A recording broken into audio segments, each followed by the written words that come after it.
What's good, everyone, and welcome to the channel. If you're new to it, my name's Jake, glad to have you here, and today we're going to do my kind of top picks slash long-term holds for M20, Core 2020. I'm going to do it a little bit different this time. I'm going to actually use real physical cards instead of just having a digital screen up. It was just a huge lift in editing, and I think this will just go a little bit faster, cut the video time down a little bit, and just make it a little bit more digestible for everyone. So hopefully you enjoy this way a little bit more. So first, I'm just going to go through a stack of uncommons from this set that I think are good to hold on to or trade into for various reasons. I think they have some pretty good application in a number of decks and are EDH, Oathbreaker, potentially Pioneer, playable, or even Modern. So Veil of Summer, even though this was just banned in Pioneer, it's still just such a good card. I mean, in competitive EDH decks, or even like really any EDH deck that runs green, you probably want a Veil of Summer. It's just such a powerful effect. Manifold Key, here again, it's just a very powerful effect. Being able to untap an artifact like a Grim Monolith or Mana Vault, things like that. And then it has the extra effect of creature can't be blocked, which is kind of nice. Goblin Ringleader, Risen Reef, Angel Vitality. I mean, these are three cards that fit right into tribal themes, and they're all have quite good effects. And then Rule of Law is another just really, I mean, I think this card before it was reprinted was like a couple dollars. So grab these, hold on to them. They should be pretty inexpensive now. I'll add the prices in so you guys should all see those, but these are the uncommons that I like out of Core 2020. Next, let's talk about the ley lines. So these are an interesting bunch because they have been reprinted. The red and the green are new, but I think, and they're all actually quite inexpensive right now, so I think these are all fine to trade into. If you have them, I wouldn't sell them because they are definitely at a low point.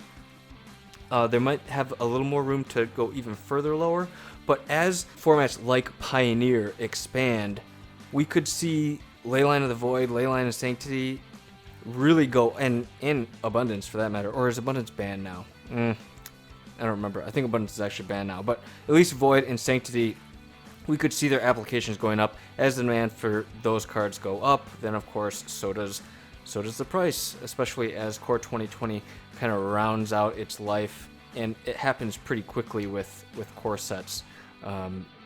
People just stop opening product, and as product stops being opened, less cards enter the market. So these are all super cheap. Anticipation, it's still a pretty good card for EDH, so I would look to hold on to these or pick these up as you can. Next are a couple of my personal favorites out of the core set, and let's see here. Just kind of talk about some of my favorites. So we have Lotus Field, Field of the Dead, Scheming Symmetry, Sorin Bloodlord, and Elvish Reclaimer. I think all of these have just a ton of potential. Sorin Impervious Bloodlord, it's already being used. As more vampires get made, I think there's the level of this also increases. Now, if they're just like dud vampires, obviously it doesn't really affect it. But if good vampires start being printed, I mean, this has the potential for Modern and Pioneer to just be an auto-include 4 of if the right cards start getting printed. It's super cheap right now. It has huge potential. If Black Vampires becomes a thing in Modern, or it really becomes competitive in Pioneer, I mean, this automatically becomes a 4 of, and the price of it just has the potential to just go through the roof. Lotus Field, it's I love Lotus Field. It's so good because it has hexproof. You can't get wastelanded, it can't get strip mined. My playgroup, we don't really play with like Armageddons and Wildfires and mass land destruction spells like that. I hope your playgroup doesn't either. Otherwise, I feel very sorry for you, and I feel for you. But Lotus Field is great. In decks like Gitrog and other lands in graveyard decks matter. It's fantastic. Field of the Dead. I mean, come on, Field of the Dead. Need we say more? Scheming Symmetry is a really fun casual card. It can actually be a competitive card too, and it's a super fun politicking card. If you haven't tried it, give it a whirl. I'm a huge fan. And Elvish Reclaimer, same thing as some of these other cards. Being able to sacrifice a land and just go and find a land is a really, really great effect. So like going to find your Dark Depths or your Thespian Stage, or I mean whatever, anything, your Lotus Field, your Field of the Dead, your Valakut, it's such a good effect being able to tutor up a land, and it's a 1-drop, so at a good rate at a 1/2, so I like this card a lot. Alright, and next we'll go through this last bunch here. These are... So, Flood of Tears is... It's more of a casual card, I'd say. If Cyclonic Rift ever gets banned, Flood of Tears could be the new answer that Blue's looking for to kind of fill that slot. Return all non-land permanents to their owner's hands. If you return 4 or more non-token permanents you control this way, you may put a permanent card from your hand onto the battlefield. Obviously, this is a super, super, super nerfed version of Cyclonic Rift, but it still gives you an advantage over your opponents if you're casting it in most instances.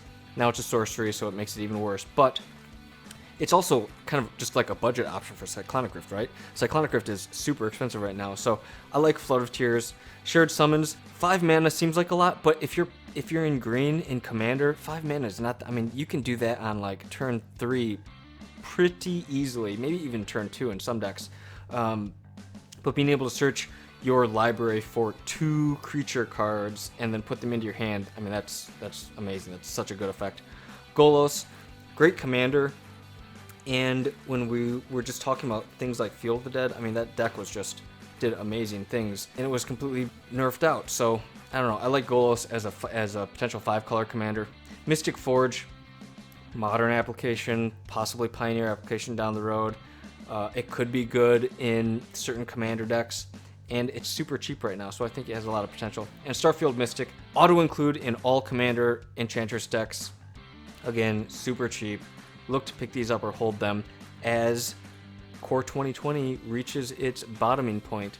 So, anyways, thanks so much for checking out the video, guys. I hope you like this format a little bit more. Like I said, it allows me to kind of work through it a little bit quicker, much lesser editing lift. So, those things I'm a huge fan of.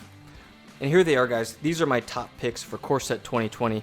If you have them, I would suggest holding on to them.